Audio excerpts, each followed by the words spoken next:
Welcome to Positive Talk Radio. Our goal is simple: to explore evolving ideas one conversation at a time. So, stay with us as right now we present.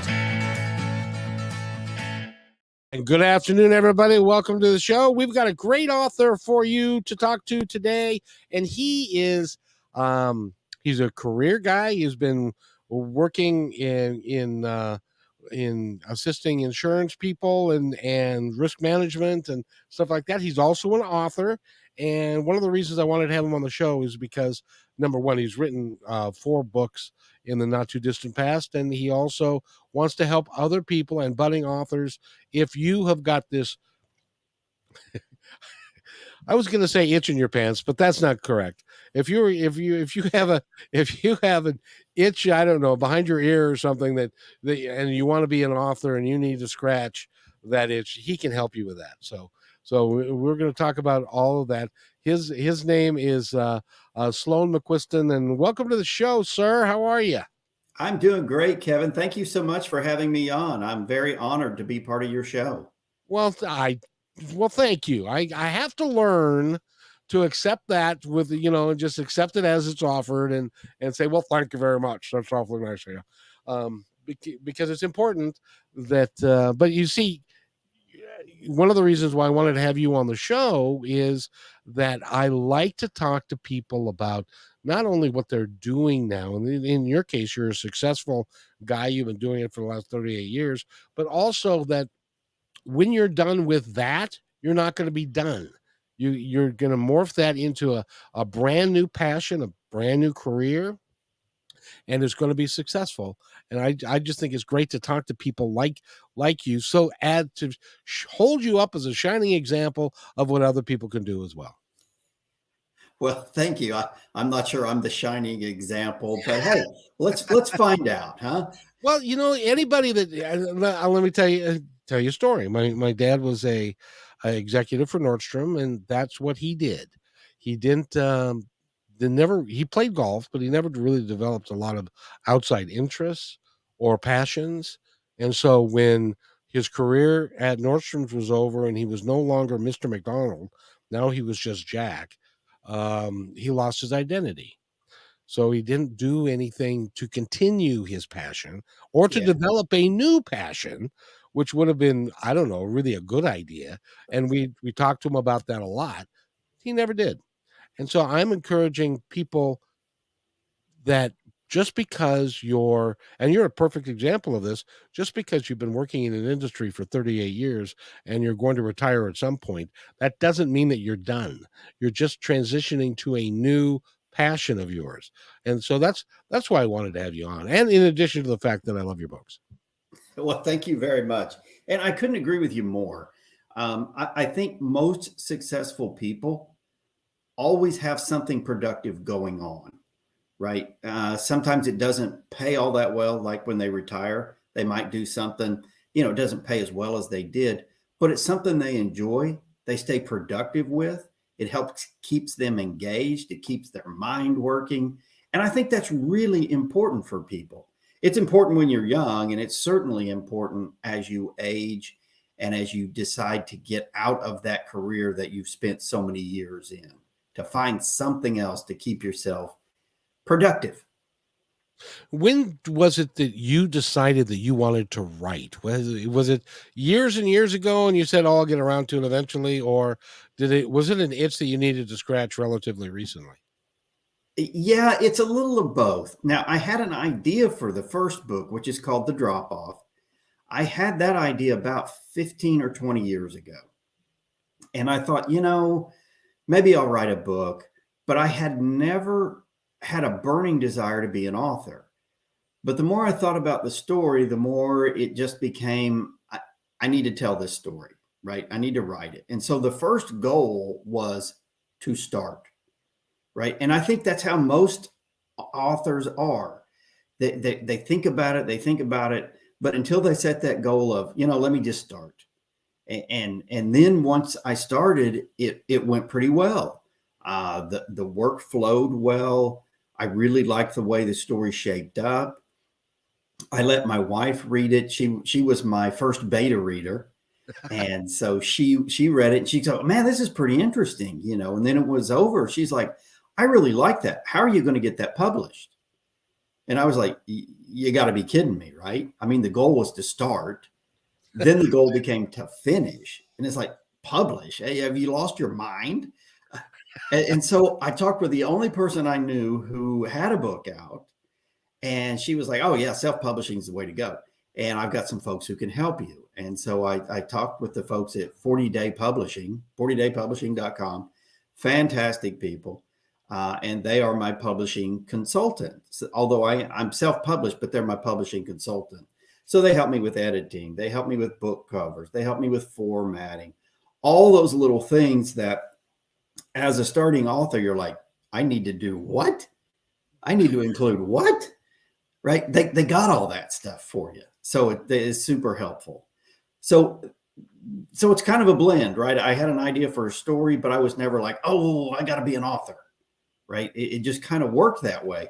And once you write that first book, and man, when you're holding that first book in your hand and it's got your name on it and it's your words, oh, it's just awesome. It's just fantastic. You're like, this is where it's at. Whether anybody reads this or not, I am a success, right? I did it. And then people started reading it. I got some nice reviews back. People commented on it. And then I was just hooked, you know? And so now this is what you're going to do when you are no longer being in risk management and you're going to leave your company and but you're going to retire and not retire. I hate the word retire, by the way. Yeah, it's they should probably call it transition, That's right? perfect. Yes. And for a lot of folks, like for my dad, when he retired, he didn't work again. Now, his brother, my uncle, was exactly the opposite. He retired from like 3 different companies. and until he was almost 90, he continued to work. He was a realtor, and that was his last career, was as a realtor. But my dad never did. He stayed busy with a lot of different projects, which was great, but he never did anything that actually made money. And his brother, my uncle, did. He just found little things that he wanted to do, and he made a little money, not much, but a little. Finally ended in real estate where he could just be engaged with people, sold a few homes, helped some people, you know, find their dream home kind of thing. And, you know, until he couldn't do it anymore, he did it.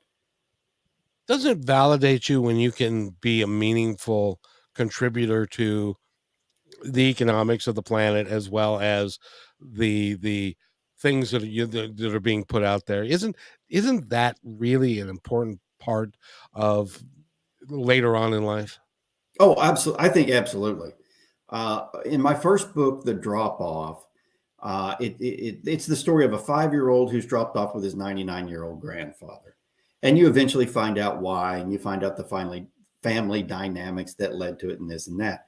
But in chapter 1, the old man is talking to the 5-year-old and he goes, Nigel, there's 4 things that everybody needs to be happy. I mean, you know, he's a 5-year-old. So the 5-year-old's like, oh, sure, whatever, grandpa. Right.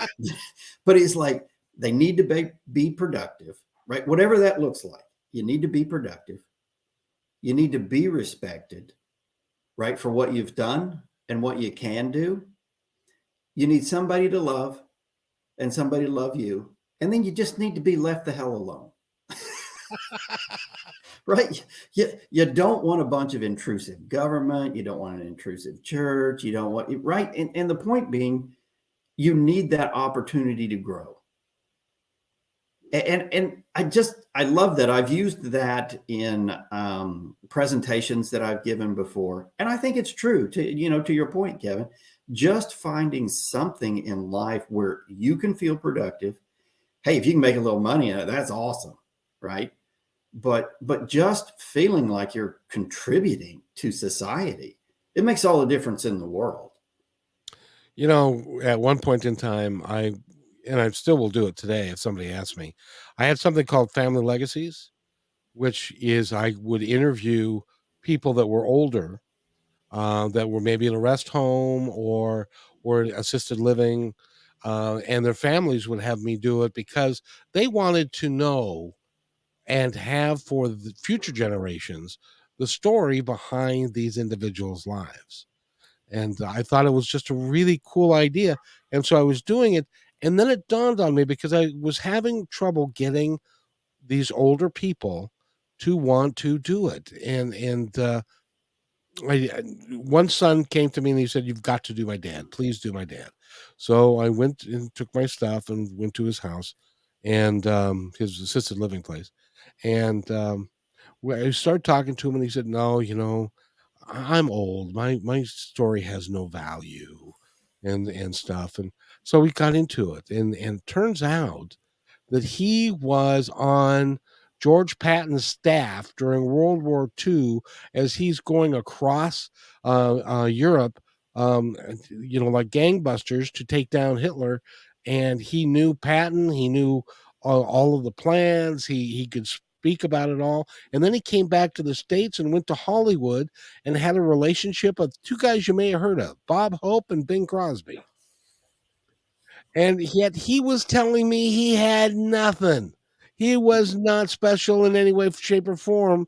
And it appalled me that people at the end of their life think that their life had no value. Yeah, it's a great segue into my first book, The Drop Off, because the old man really sees this as an opportunity to tell his stories, right? And he's got a story about pirates, not pirates from old, but like modern day pirates. These were drug pirates that he ran into while he was cruising the Caribbean. No one ever believed him. And so he uses this as an opportunity to tell his 5-year-old step grandson.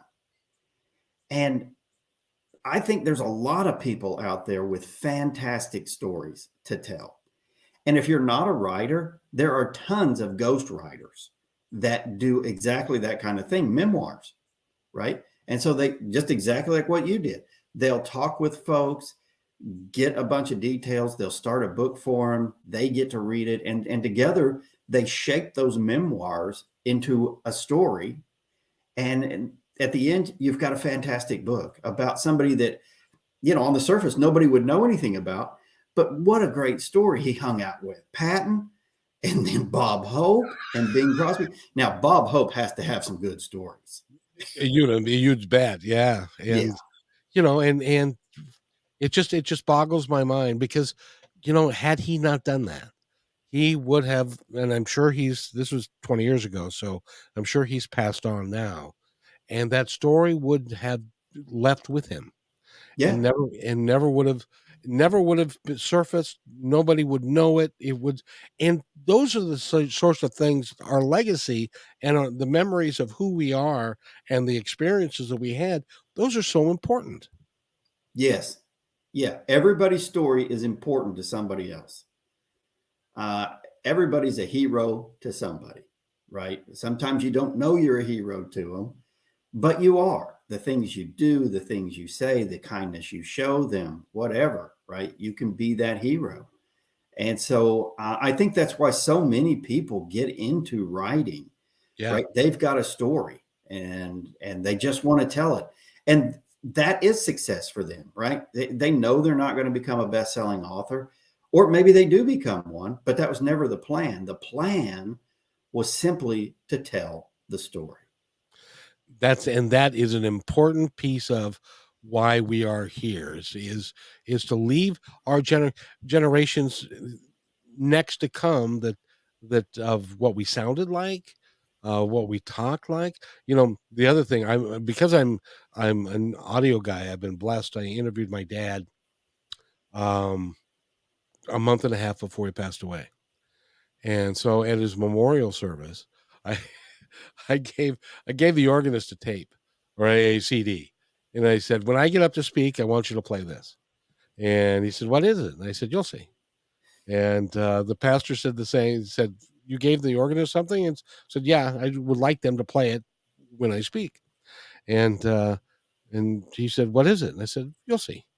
And so what it was I had taken that interview and edit it down to about a 7-minute thing of how he met my mom, how he grew up in his own voice, in his own words, talking about, and then we played it while I in between my talk, and there wasn't a dry eye in the house because that's what he sounded like. That's who he was, and stuff. So it's really important, and that's a long way for me to say that if you are interested in being an author, if you want to do it, I think that you should contact this fine gentleman because you have told me that you'll help people. I absolutely will. Absolutely. You can meet me. You can contact me through my website, SloaneMcQuiston.com. So pretty simple to remember there. I've got an email set up on that, SloaneMcQuiston at gmail.com, right? And that's exactly where it goes. It's not that difficult. Every writer has a slightly different process. My process is to start by just mapping out my ideas, right? In high school, we called this an outline. Some people get turned off by that. So you call it whatever you want. It doesn't matter. But just start with your main ideas. What are the points of your story, right, that you want to tell? And just one or two sentences, maybe not even, maybe just a word, right? Maybe it's just faith. Maybe it's family. And then under that, you can start filling in some more details, right? As you talk about family. Well, what is it I want to talk about family, right? Do I want to talk about our struggles? Do I want to talk about our successes, right? In my case, it was what stories does the main character, Steve, in the drop-off want to tell? In the Risk Manager, it was a series of events, right, that led to the ending and all that sort of stuff. So you hit these highlights and then you start filling in some of the details. And then you look at them and you go, does that look like the right order that I want to tell the story in? Because maybe I want to start towards the end. Maybe I want to start towards the middle and bounce back and forth. Or maybe I want to tell it all chronologically, right? And then once you have that, you've got the whole book. You just got to fill in the details now. So each one of those is like a chapter, and you just start writing that chapter. The value of having the outline is once you start writing, you're going to get lost in the detail. And then once you finish that chapter or you finish that thought, you're going to go, wow, that was really good. Where am I? That outline tells you where you are. It keeps you in line with, okay, I finished this. Now I'm ready to go on to the other one, right? Maybe you need to write a couple of lines of transition. Maybe not. It just depends on the story, the way you want to tell it. And you made a great point earlier, Kevin, when you talked about perspective, right? As a loss control consultant and a risk manager, part of what I do is investigate workplace accidents. Well, you can have 3 or 4 people see the exact same thing, and they all have a different perspective on it. So even the same story, right? Hanging out with Patton, hanging out with Bob Hope, 5 or 6, maybe 50 people were there, and every single one of them will have a different perspective on what happened and why it happened. And so your perspective on things, that's what you bring as a writer. And you can make that into what you want. That's why I like writing fiction, is because I can make the details fit what I want them to be. I can create characters to be exactly what I want them to be, as opposed to writing nonfiction where you're probably supposed to stick with the facts. So you can add some facts in fiction, but then when the facts aren't exactly what you want, well, you just make them up. Yeah, exactly. So when you were a kid, did you have like a real active imagination? Did people say to you in school, pay attention, quit looking out the window? People do that to me now. Yeah, I mean, I was a good student, but yes, I had an active imagination.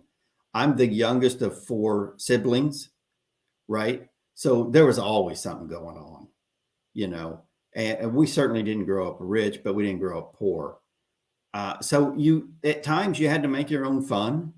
Your brothers didn't want to play with you or whatever. So you just kind of had to make things up. But yeah, I would say I had a fairly active imagination and still do today. Yeah, now, were you the youngest? I am the baby, yes. Me too. And my mom used to say before she passed, "Well, your dad wasn't too upset when they found out they were pregnant with me." So I hope that wasn't the case in your family, that you were planned and it was all going to be great and all that stuff. You know what? I'm sure it was. So that's my story, and I'm sticking with it. Absolutely, absolutely. And so, by the way, we were talking to Sloane Mcquiston, and go to sloanemcquiston.com and you can find out all about his books.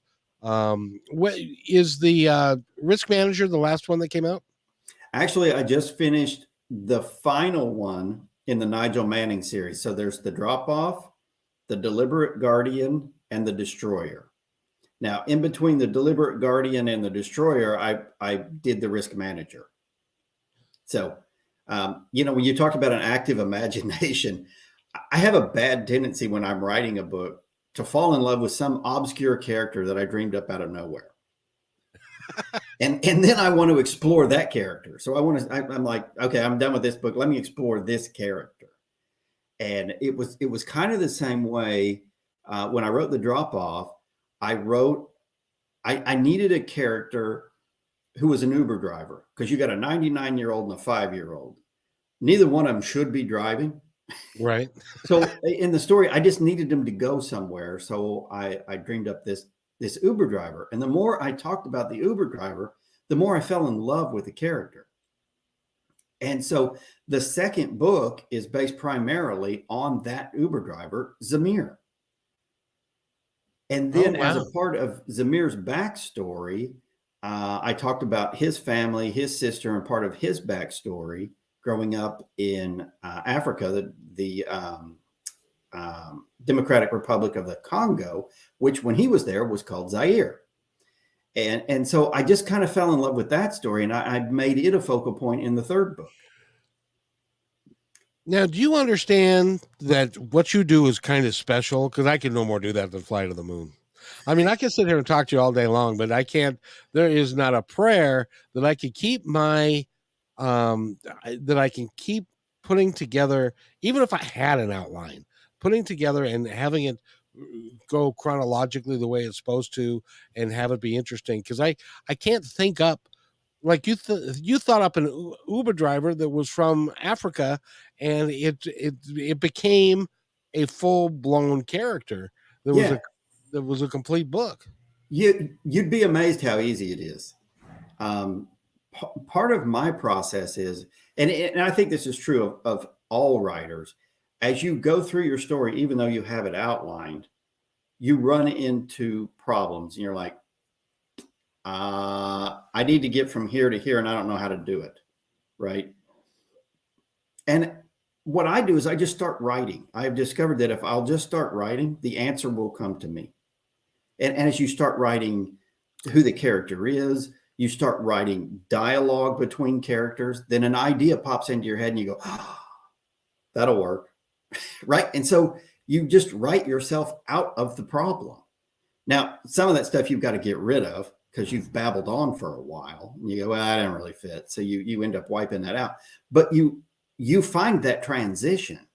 And I know it sounds like magic. And one of my best friends, he's the same way. He's like, oh, I could never do that. And I'm like, yeah, you can, because you do it every day in real life, right? You don't dream stuff up, but you find a way to solve a problem, right? Regardless of what that problem is, whether it's a work problem, it's a problem at home with a family, whatever it is. And so the process isn't as difficult as it sounds, but I do appreciate you saying I'm special. And I think you mean it in a good way, I not do. like some of my teachers were in school and they went, oh, you're special. No, no, you weren't ever having to be in the short bus, is what we used to call it. Yeah, no, Uh, I never did have to ride the short bus. No. and but when I say you're special, it's because now I've taken to writing little shorts based Oh, yeah. upon little ideas that I've accumulated over time in talking to a ton of different people from their perspectives. And so I'm using that, and then I'm sending it to my assistant, who puts video and stuff like that with it, and they're actually really they're good, and they're being accepted. So I can do that, but as far as creating a character and all that kind of stuff, I don't know. We'll see. Yeah, that's all that writing is, man. It's putting together those short pieces, and you start stringing them together.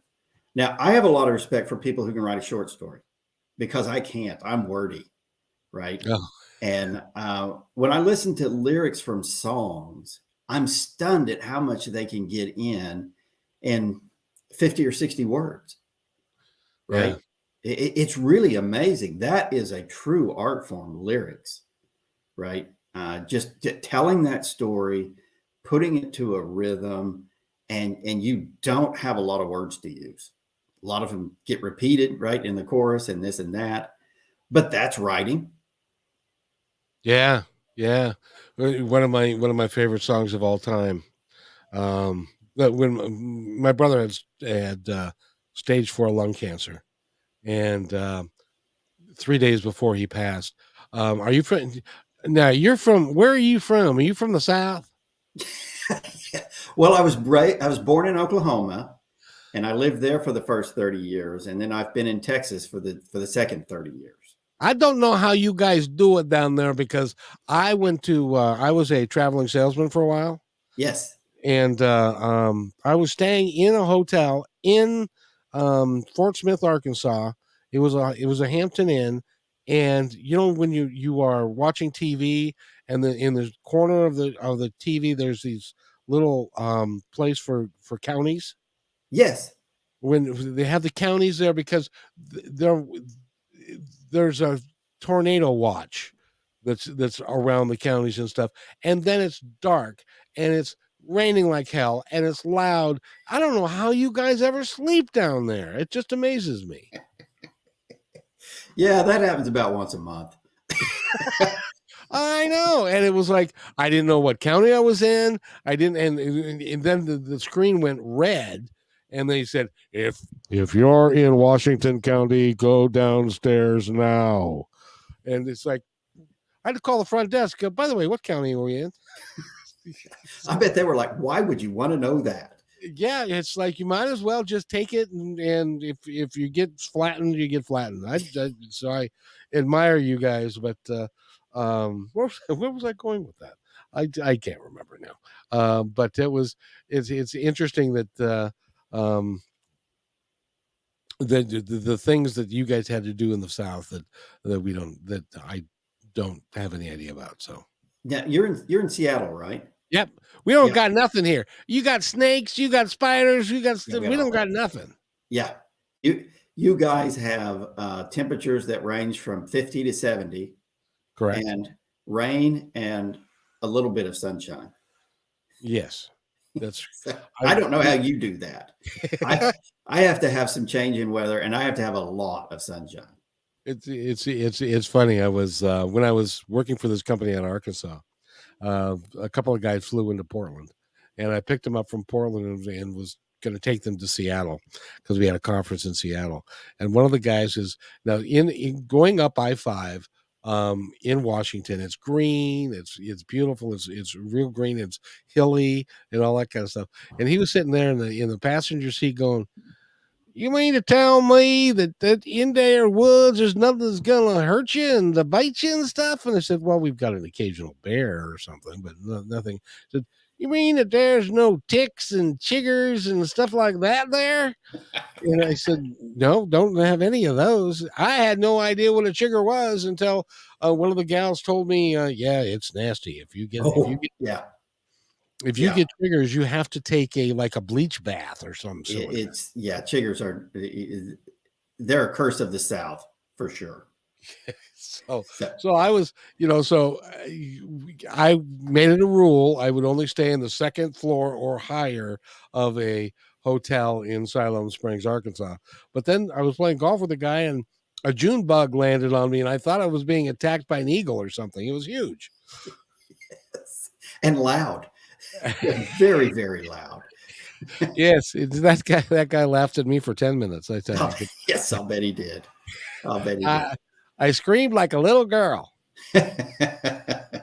So But anyway, I really appreciate you being here and helping people. If somebody wants really honestly, if they're serious, I don't want anybody to waste your time. But if somebody's really serious about getting some help and figuring out how to do this, how do they get a hold of you again?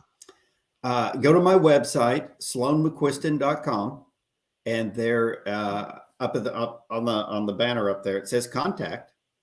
And so you click on that, just shoot me an email and go, hey, Sloane, I'm interested in writing a book about X, Y, Z, whatever it is.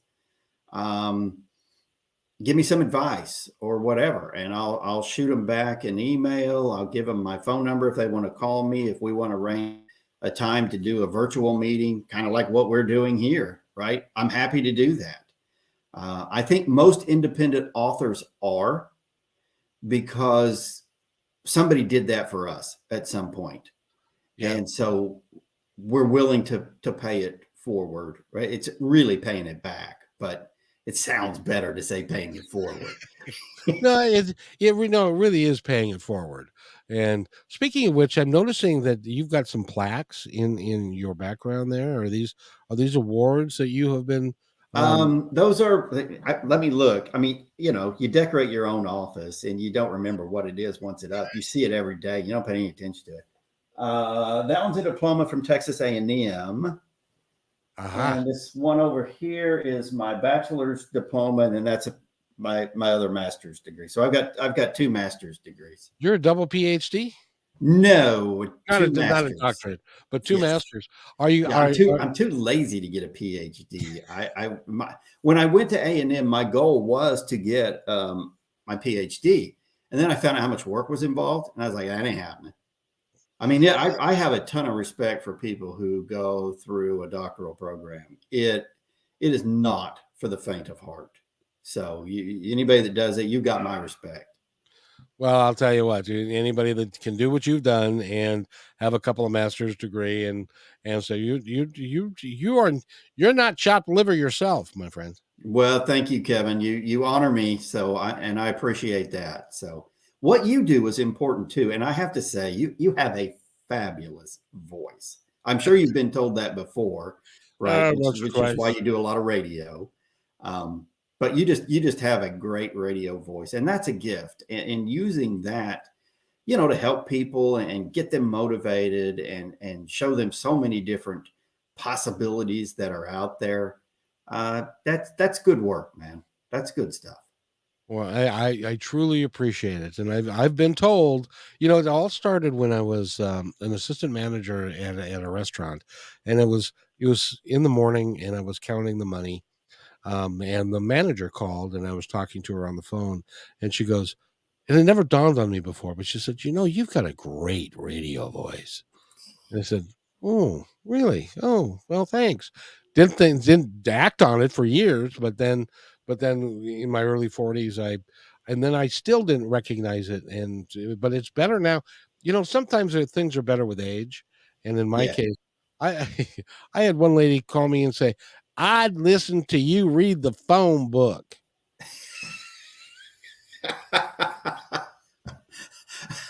Okay. Whatever. Whatever. Appreciate the thoughts. So Yeah, I appreciate the compliment. You're probably the only one that would listen to that, but thank you anyway. exactly. Although the one thing that I do occasionally is I do voice work for to take a novel into to do an audiobook. Oh yeah, yeah. Oh, I could see. Yeah, and that's an art form too. That really is, and that's difficult to do.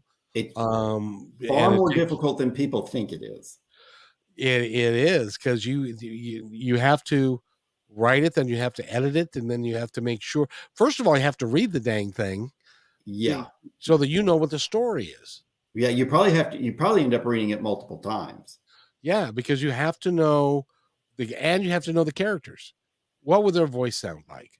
Yeah, How should they present themselves?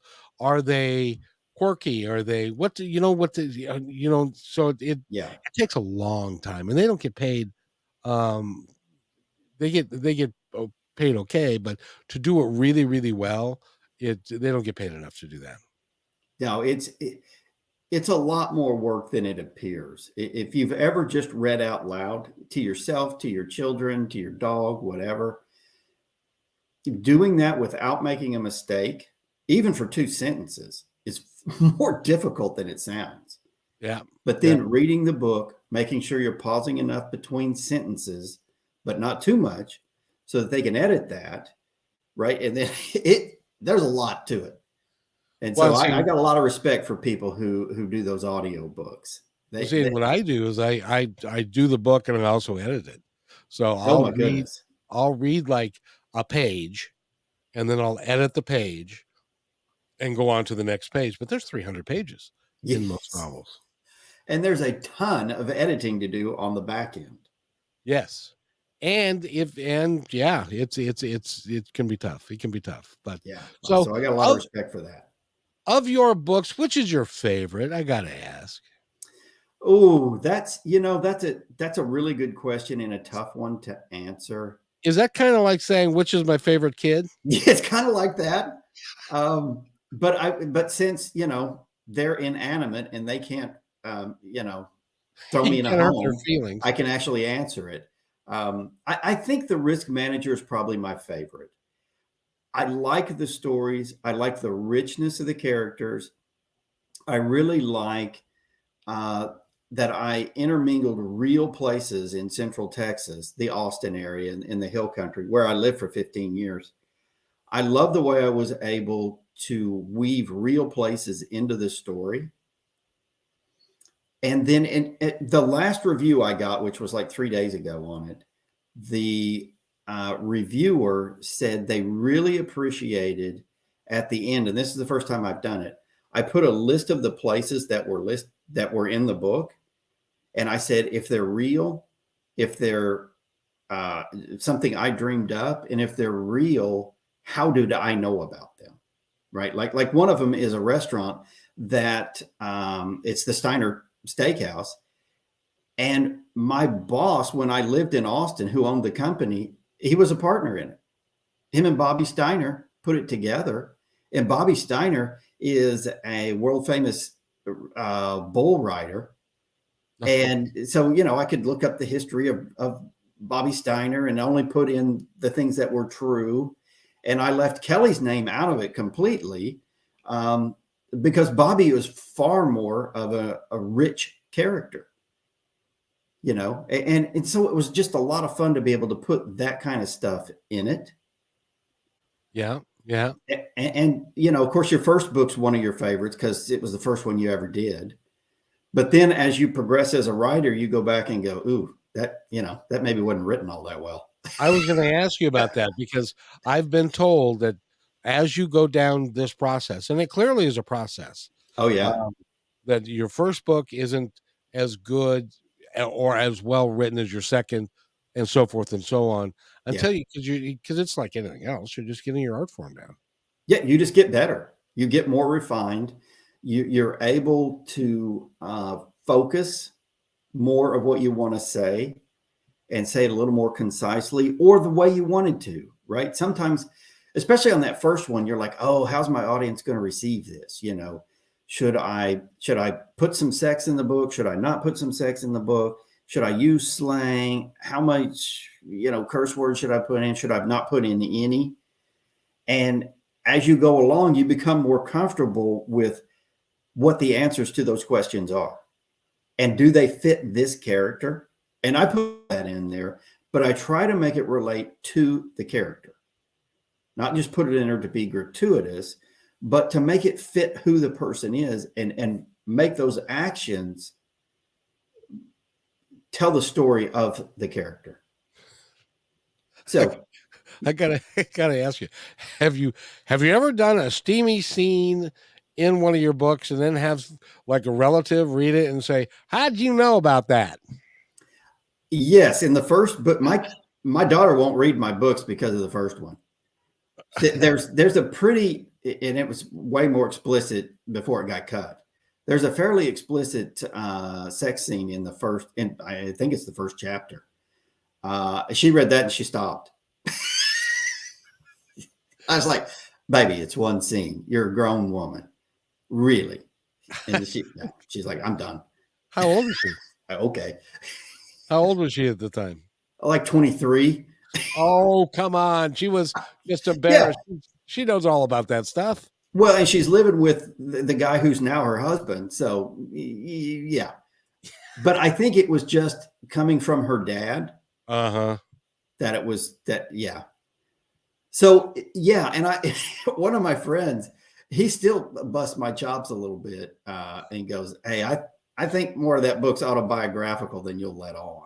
And I'm like, no, it's not.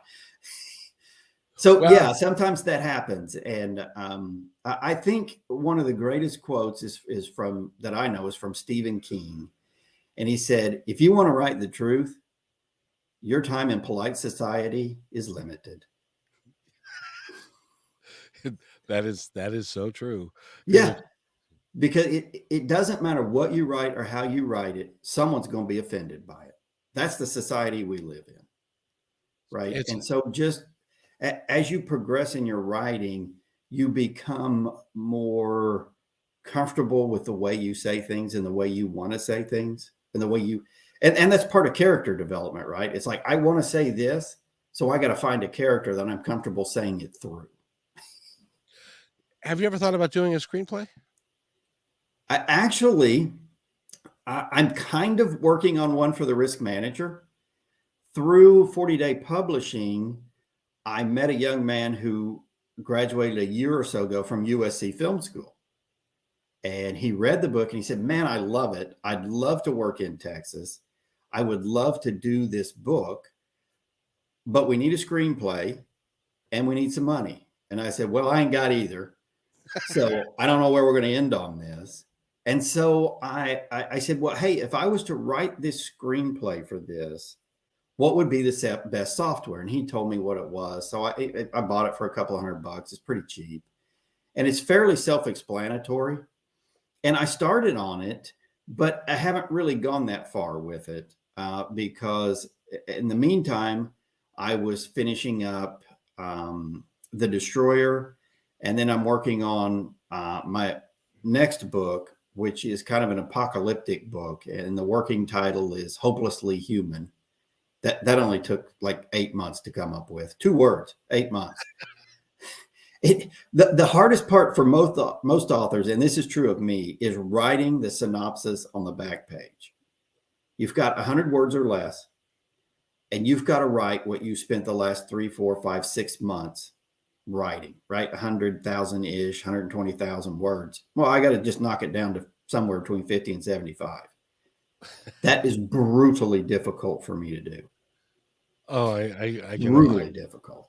I can only imagine. See, now the risk manager, I can see that book being the basis for, because risk management, when you're in the corporate setting, you could have death, destruction, and mayhem within the course of, and companies that were not taking care of their employees, and guys that, and then have to research the death of these. It'd be like CSI, and it could be Texas CSI and risk management. There you go. I love where you're going. And if we have any directors listening, feel free to hit me up.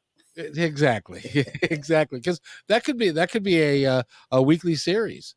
It's like, We were actually the gentleman I was talking to. I said, "Do you think this would be better as a movie or a series?" And he goes, "Well, as in depth as we could go with it, it would." He said, "I think we'd be far better off with a series, right? oh Do yeah. like 10 1-hour episodes, 50 minutes to 1 hour episodes, right? As opposed to a 2-hour movie." Well, the thing is, it's kind of like in one of the airports around the world somewhere, relatively recently. And this is, if you're not familiar with what a risk manager does, is he goes and investigates weird things that happen on the job sites to make sure Well, everybody. that's part of it. Yes. Yes. Well, there was one about a guy got sucked into the jet engine of the airplane, and Ooh, obviously was killed. So that would be, a CSI version. Let's see. There's his yes. hand. That's his finger. Oh, there's Oh, his hand over there. oh, You know. yeah. That was nasty. That would be a nasty mess. But there's way more ramifications to that too, right? Because now you've got this jet engine that you have to tear apart and see if it's damaged. Because Oh, at the speed that those blades turn, and there's an account that I used to have down in San Marcos, Texas, and they make blades for jet engines. If it begins to delaminate at all, and they're fiberglass is what they are. If they begin to delaminate at 500,000 RPM, it's catastrophic, right? Think about the momentum of something turning 2, 3, 400, 500,000 revolutions a minute. If just a tiny bit of it starts to come apart, the speed that it leaves that with and hits that next blade, it just destroys it. And so now you've got a jet engine at 40 or 50,000 feet in the air that just all wow. because one little blade after a certain period of time began to delaminate. And once it starts, it's over with. I mean, it just Well, then that's why bird strikes are such a big yeah. deal. Oh yeah. Yeah. They go through there and they chop up those blades. I mean, it doesn't do the bird much good. But then you've got to go, oh my gosh, you've got to take that thing in, and the mechanics have got to completely go through that engine. That plane is out of service for, however long it takes. And so it's that chain of events that goes along. And part of that I talk about in the book. There are a lot of actual risk management techniques and some real risk management in the book, even though it's a novel. But I was able to weave in a lot of really important risk management concepts and thoughts on it, along with leadership too, right? When I'm talking about one of the main characters, Jim Williams, who's a sociopath, but he's great because he's also an awesome leader. And you talk about, okay, he does this in his head, he's going, I want to choke you to death, right? But outward, he's like, well, I really appreciate that, and he does that because good leaders do blah, blah, blah, blah, blah. And so it's fun to be able to write those leadership principles while at the same time saying in their head, oh my God, you're driving me crazy. Why are you a member of my staff? You're an idiot, right? Those internal thoughts you get to express, but at the same time, you're given some pretty good leadership concepts. So it's a lot of fun to write that stuff. So when you're writing, does every character that you create and flesh out and make three-dimensional, is it really kind of based on somebody you've met in your life, or is most of this just absolutely fantasy? Um, no, it's typically based on a conglomerate of people. Ah, Like in The Risk Manager, Jim Williams is the main character is Rock Cartwright. He is the risk manager. His boss is Jim Williams. Well, that character is based on probably a half dozen guys I've known.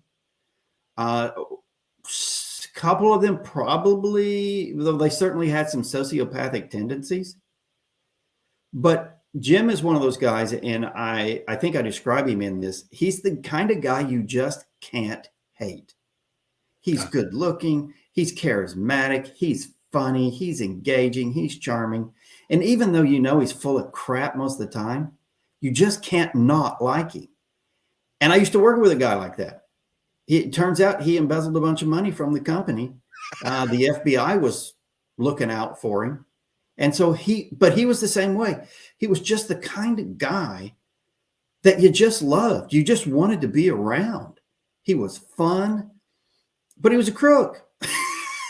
so, so that's part of it. And I think most authors write what they know, Yeah. right? Even in fantasy and sci-fi books, I think a lot of those characters are based off things that they've thought about or real life scientific principles that exist, right? They kind of take them way out there. But yeah, I think most authors write what they know and people that they know. You do have to be careful about being too real about it because then it kind of looks like slander and libel. So you want to avoid that. Yes, indeed, and having it be a combination of a dozen guys will keep you safe, I There would you imagine. go. Exactly. Yeah. So, by the way, we've been talking to Sloane Mcquiston. Go to his website, which is Sloane Mcquiston. Say your last name for me, please. McQuiston. McQuiston. Thank you so much, sir. And It's a fine .com. Scottish name. It is a fine Scottish name, but yeah, I'm Irish anyway. So um, it's been a pleasure talking to you, sir. Is there anything you'd like to add to our audience, or to say to our audience now, or the ones that are listening in the future, about anything at all, anything you'd like them to know? I think I'd just like to say, if you've ever thought about writing a book, give it a try. The world of self-publishing is such that you can do it pretty cheap. If you're willing to take the time, Amazon has all the tutorials on their website that you literally can do it all through their website. Now, there's a little bit of care and feeding and learning on that. But even if you don't want to publish it, just going through the motions and the work and knowing you've completed it, it's a feeling that's second to none. And I promise you, if I can do it, anyone can. I highly doubt that, but that's between you and me. And but anyway, it's kind of like if you well, there was a gal I talked to recently that ran a marathon for the first time. It's like I said, you ran 23 miles on purpose all at the same time. She said, yeah.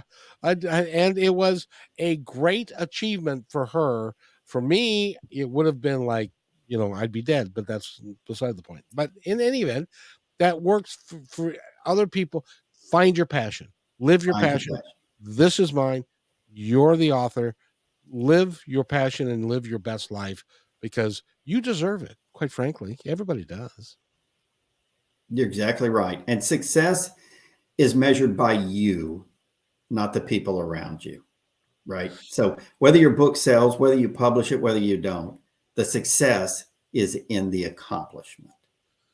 I would have been proud if just having your wife, if it was my wife, tell me this is a really good thing that you did. That would have made the whole thing worthwhile. It did. That alone made it worth the effort. And she said, I'm sure she's, gee whiz, Sloane didn't know he had it in you, but it worked out. Were you there when she said that? Because that was kind of it. That you summed it up pretty well. Well, I was married once, and anyway, it doesn't matter. Thank you so much, Sloane Mcquiston. Go to his website, get his books. I think that you'll enjoy them greatly. And if you want to talk to him directly, go to sloanemcquiston.com and contact him and say, I want to be a writer and I don't know how, help me. And maybe he'll help you a little bit. I will happily help you. And you're a good man. And thank you for being here. By the way, you came to me via Podmatch, didn't you? Yes, that's correct. Yes. And by the way, if you are somebody who wants to get on podcasts, or if you're a podcaster that wants to get on podcasts or whatever, Podmatch is a great place to go. They I think they do a really nice job. They do a really good job. The website's pretty easy to navigate, and when you fill your information in, their algorithms try and match you with people, and they matched me with you. So. And it worked out, and I hope I didn't suck too badly, but I think it worked out well. So, well, I hope I didn't suck too badly either. I know you didn't. We're in a mutual non-suck society. Well, I don't know if you can even say that, but so, sir, thank you so much. And if you wait right there, I will be right back. Again, go to sloanemcquiston.com and find out all the information you need. And it's been a pleasure. I really have enjoyed our interview. So wait right there for a sec, please. Hey, thanks for enjoying this episode all the way to the end. Please give us a like and subscribe to this channel. This has been a production of PositiveTalkRadio.net. Please visit our website, oddly named PositiveTalkRadio.net, for more details about us and our mission, which is to provide great positive programming designed to inspire us all. I'm Kevin McDonald, and I'm proud of these shows, and I truly hope that you'll like them and share them with friends and family. So on behalf of our entire team,